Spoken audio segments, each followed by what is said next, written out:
Hello, my loves, and welcome back to Along This Spiritual Journey. So, learn the difference between inspiration and impulsivity. Both have a purpose, both have a drive, both make you feel like you need to get it done, but one is driven by creation, co-creation, wanting to express, no attachments, just pure joy of sharing.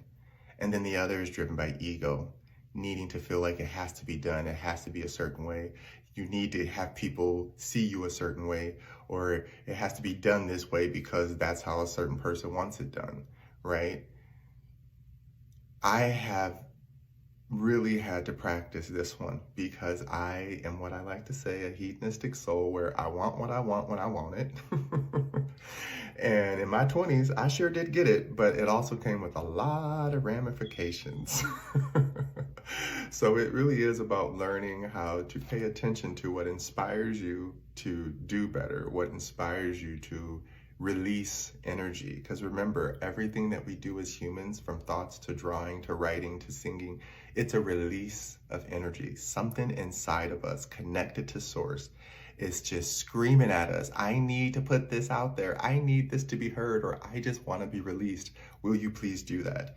And then the human has to decide if they are more in their ego or the impulsive side where they feel like, yeah, I want to do this. I want to try this. I want to get this done and see what happens. Or, oh my God, you want me to do something? Okay, let me go do it. Okay, I'm going to get it done right now. I'm going to go do this thing. I'm going to go figure it out. I'm going to make it all work. We're going to get it. We're going to put it out there. And then you put it out there and it's not what you want. You're not happy with the final results. So you got to go back to the drawing board. You got to keep starting over.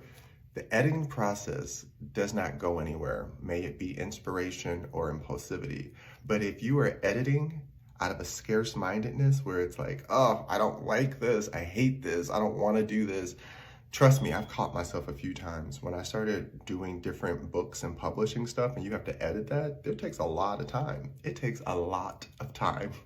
And I'm doing this on my free days, on the weekend, when everybody is out doing stuff. I am sitting at home on a Saturday at 11 p.m. editing documents to make sure that if I put it out there, it looks right. And I would do that with no sleep. And I had to learn that that was my ego because I thought I was in a rush. I thought I had to have something done by a certain timeline.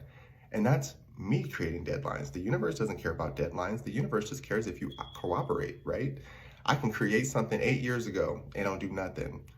If I repost it on TikTok and it goes viral, now it's doing something, right? I can create absolutely nothing my entire life, right? Decide to post a video on TikTok, it blows up, right? The line that we have to remember is, may you be on this side or that side, be ready, be prepared, and know that it's coming from a place of love, not conditional love, but pure unconditional love. Because the thing that I used to do to myself was, and to this day, it was a person from my past, and it resonates in my head, where they were trying to tell me, like, you don't have to rush through life. You don't have to rush through your creations. Just let it resonate. Just let it be. Just put it out there. This whole talking about detachment and learning how to detach. How do we detach from things that mean so much to us? That's the same question you need to ask God, right? The universe created us all, and it has to detach from us. It has to know that everything that it put into us will operate the way it needs to, and all we have to do as the human is use our free will to cooperate. And cooperation is co-creation. And if we don't want to cooperate or co-create, then that becomes about the ego. Now it's out of impulsivity, where it's, I only do things that I need to do when I feel it needs to be done.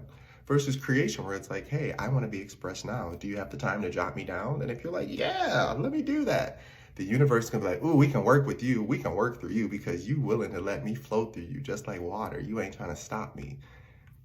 Put it on the other side where it's like, oh, I'm supposed to do this thing. I have to do this thing because when I was a kid, this happened and this happened and this happened and this happened. So therefore, this is why I'm doing this thing. That's not about you. That's about ego. I learned that. I had to ask myself so many times, Joanne, are you doing emotion work because you had so much trauma as a kid? Absolutely, that's how it started. Absolutely, that's how it started. But what it became later on down the line when I realized that I was healed, Sharing trauma work when you're healed is a different element of creation, right? It's coming from a place of being inside of it. And when you can step outside of it and you get to really appreciate and enjoy it, you start seeing how far you've grown. You start seeing where that next journey and step is. This is why it's important to know how to inspire yourself, how to believe in yourself, and not just do it because everyone else around you is doing it. You feel this need to get married, you feel this need to buy a house, you feel this need to have a certain type of job just because everyone else has it. That's impulsivity.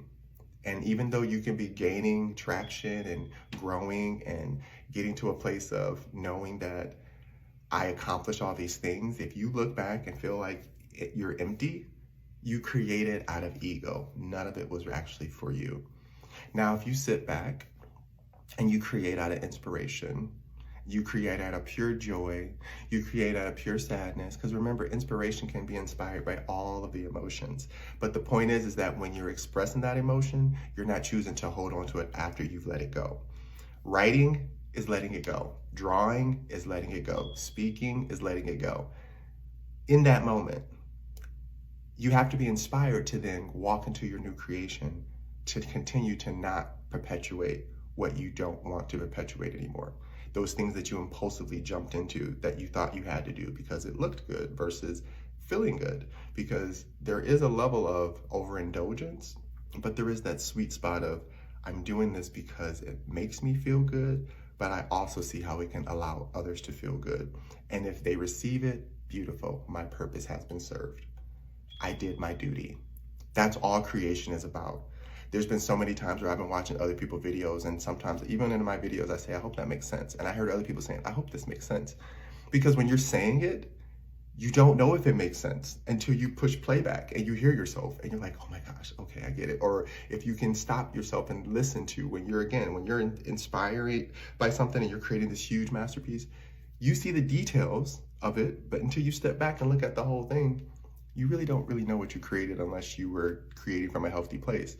If you were creating from an impulsive place, then yes, you're so focused on the minutia of how this is supposed to look. And if there's any subgenre of people doing what you're doing, you're going to overly be critical of yourself and look at what they're doing to see if you're aligned with them, when really it's about being in alignment with yourself, trusting your path, trusting your journey.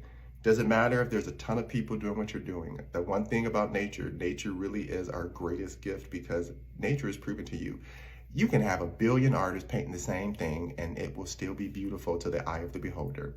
There are so many trees paintings and nature paintings, but does that stop people from taking pictures of nature? Does that stop people from creating scenic nature pictures? No, because nature is beautiful. It's ever giving. It's a different experience for all of us.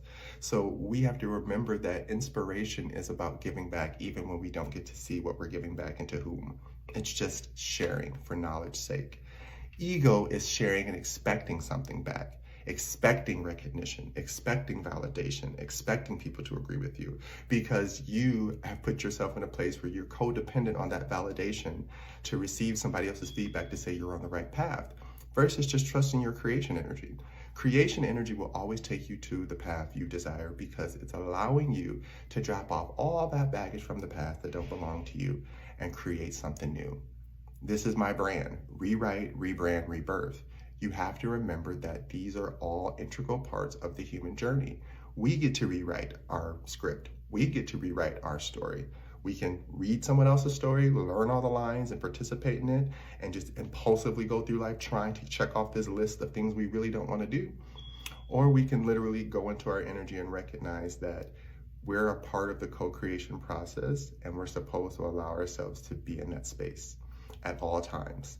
Again, it's not easy to trust, because if you don't see the benefits, and if you're in a world that's driven by, what do I get out of this? You're going to lose sight. Create because you love to, not be creating because you need to, okay? Love ya. Mwah.